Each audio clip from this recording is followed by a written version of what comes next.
We've seen, thanks to the de Broglie hypothesis, that matter has a dual nature, both particle-like and wave-like. So what we want to do is begin to quantify our understanding of the wave-like nature of matter. And the way we're going to do this is we're going to start off by looking at the classical wave equation and what it means, because it turns out that the classical wave equation is very similar to some of the equations that we're going to need to solve to understand something about matter. So what I want you to consider is pair of walls that are connected by a string, and the string is attached to the walls at some point. Now we know that we could pluck this string, and if we did, we might cause it to bow up like this, and then it would vibrate back and forth so that it would also bow down like that. So in other words, it would fill this region over time, vibrating back and forth. That's exactly the sort of profile that we would get from pulling on that string.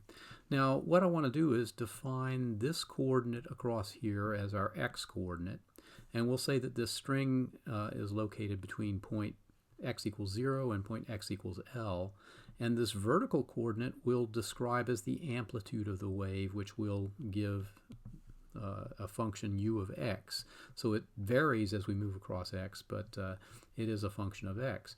Now, since this does vary with time, in fact, we have the condition that u of x has got to be replaced by a function that includes time as part of it, because it's going to change with time. All right, so plucking the string induces oscillations. What do those oscillations look like? Well, for this, we need to consult the classical wave equation. So let me just write down what the classical wave equation looks like.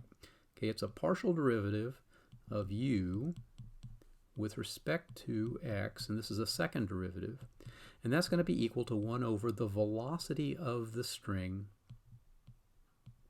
times the second derivative of u with respect to temperature, to time rather. All right, so this, what I've written down here, is the classical wave equation, and it is the equation that we would have to solve in order to understand the dynamics, the motion of this string.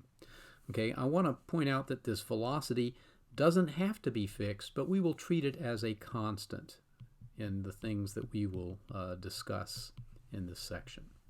All right, now I want to also say a few words about this equation. This looks like a frightful equation. I mean, if you're looking at this for the first time, you're probably wondering, how on earth would we ever solve this kind of beast? Okay, this is something known as a linear partial differential equation. I'll write that down. Linear partial differential equation. Okay, what does all that mean?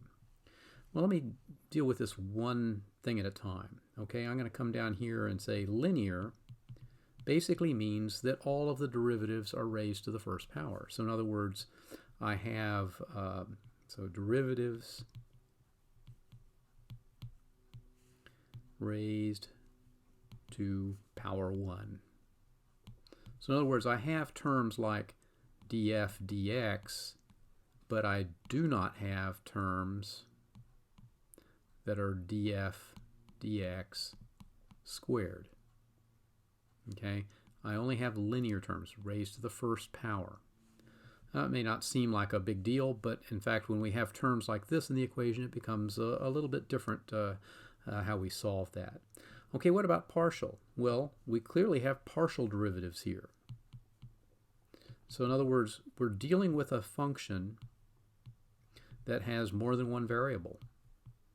So we have a function u of x and t that are the solutions to this equation, and because it's a function of two variables, when we take the derivative with respect to one of those variables, it becomes a partial derivative. So whenever we have solutions that have more than one variable, we're going to have a partial differential equation typically. Okay, differential equation, this should be self-evident. It is an equation that relates derivatives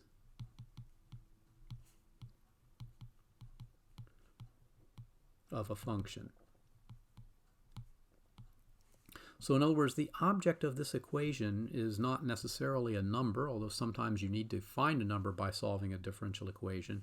The object is to find the equation solution which is a function, u of x and t.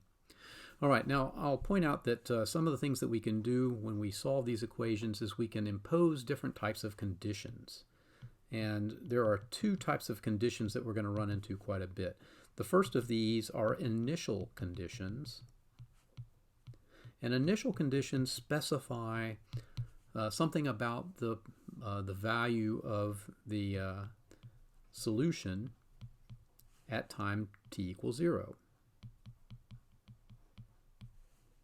So this would tell us where this function is at time 0.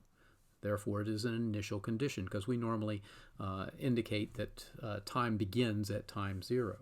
The second type of condition would be something called a boundary condition.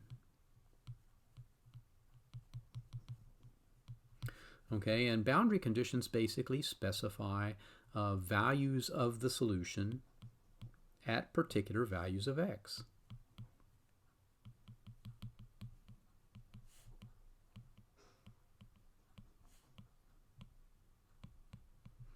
We actually have an example up here with our particle on a string, or not our particle on a string, our string.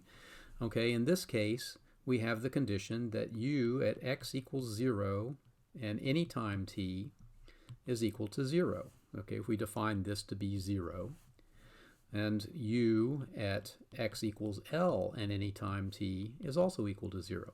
In other words, these are fixed points of the solution, and that's going to be very important because it's going to limit the sorts of solutions that we need to worry about when we solve this equation to find out what the wave is.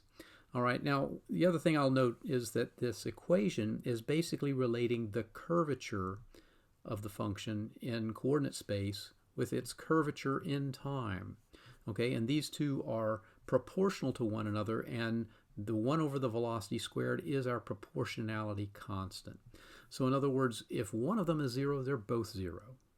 If one of them is not 0, and in fact if one of them is positive, say if the d squared u dx squared is positive, then du squared u dt squared must also be positive because we don't have any negative signs in this equation. All right, so you get some hints from looking at the quality of this equation, looking at its various components, get an idea about how different things behave.